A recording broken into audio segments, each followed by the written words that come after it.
Ein weiterer Snack zum Thema Atari ST Emulation. Ich hatte euch kürzlich ein Video gezeigt zu meinem Raspberry Pi 400 mit dem neuen TFT-Bildschirm. Dabei ist mir eingefallen, hey, du hattest doch schon mal ein Emulationsvideo gemacht zu der PlayStation Portable. Findet ihr in meinem Videoverlauf. Und mir ist eingefallen, dass ich noch eine Emulationsmöglichkeit gefunden habe, die ich euch gerne zeigen möchte, die ich auch sehr gelungen finde. Ihr seht hier einen Gameboy. Nein, in Wirklichkeit ist es kein Gameboy, sondern es ist ein Anbernic 35XX Plus im Gameboy Design, aber das Ding kann eine ganze Menge mehr und unter anderem kann es eben auch als Atari ST fungieren. Ich empfehle euch, die aktuelle Firmware zu installieren. Aktuell ist dies die Version 1.13 aus Juni 2024. Also wenn ihr das Gerät schon haben solltet, schon länger haben solltet, macht vielleicht mal ein Firmware-Update. Das Gerät kann, ich glaube, ich habe es schon gesagt, diverse Retro-Konsolen emulieren, so aber auch den Atari ST emulieren, was ich dann jetzt einfach mal auswähle. Und dann habe ich zunächst mal die Möglichkeit, Disketten-Images auszuwählen.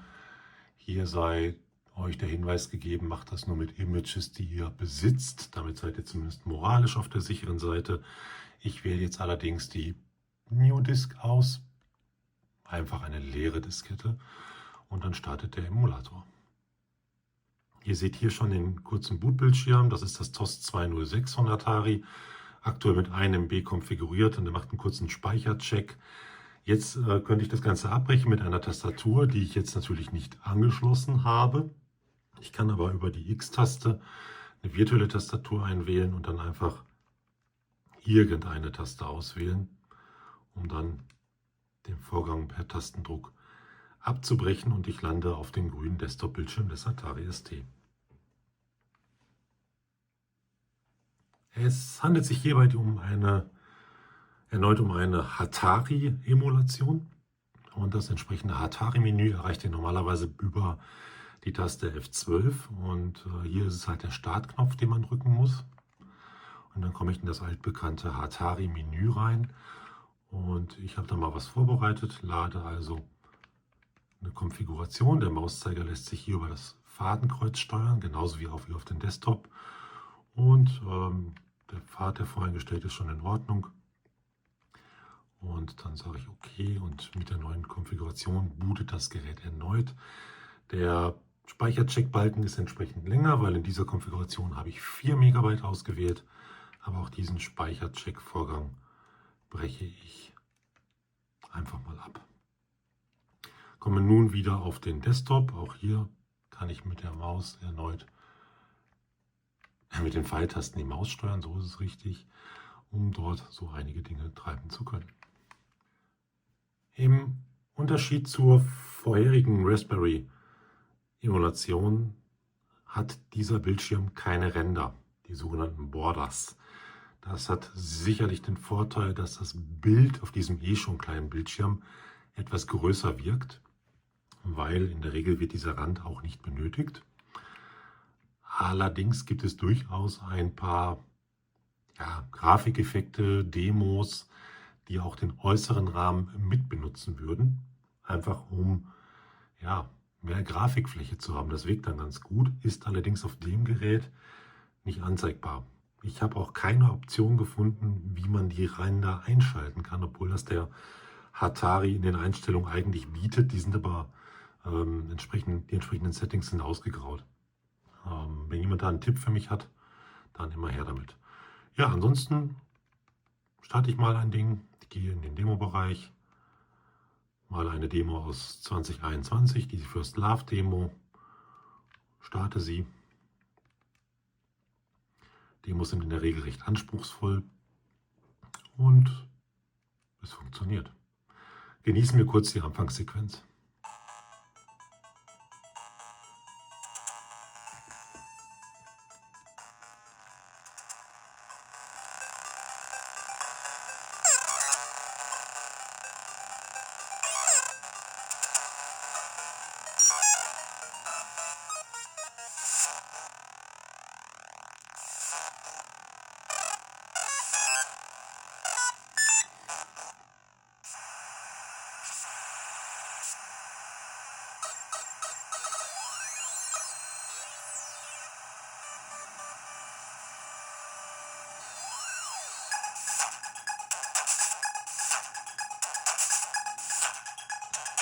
Okay, das soll für den Moment reichen.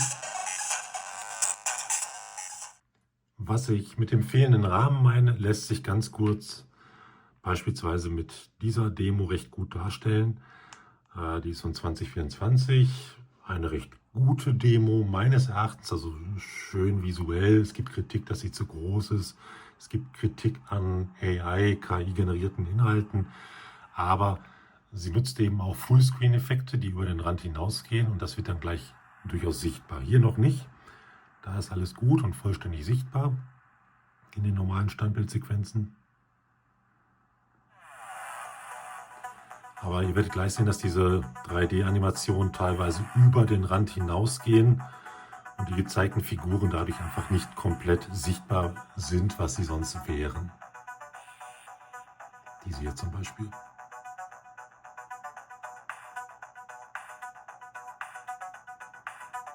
Funktionieren tut's, aber die Darstellung ist eben abgeschnitten.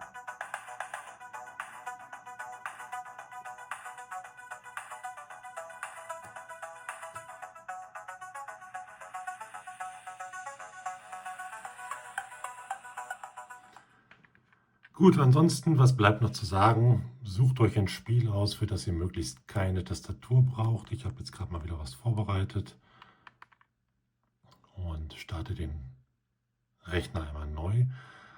Ich lege euch das Spiel Faster ans Herz. Eine neue kleine Rennsimulation, ein Rennspiel, was erst vor kurzem erschienen ist, jetzt in 2024.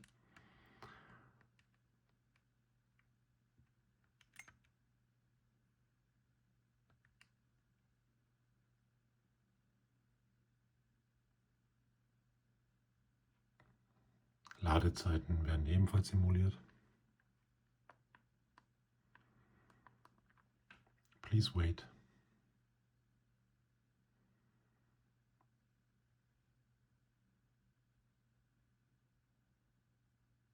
Und dann geht's los.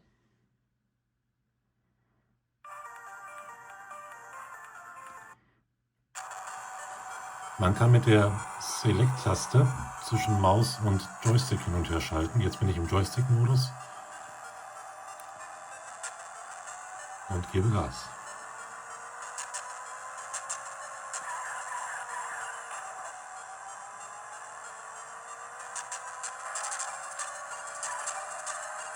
Okay, ich denke mal, das Spielprinzip habt ihr verstanden. Solche Spiele sind natürlich wunderbar für den Handheld geeignet.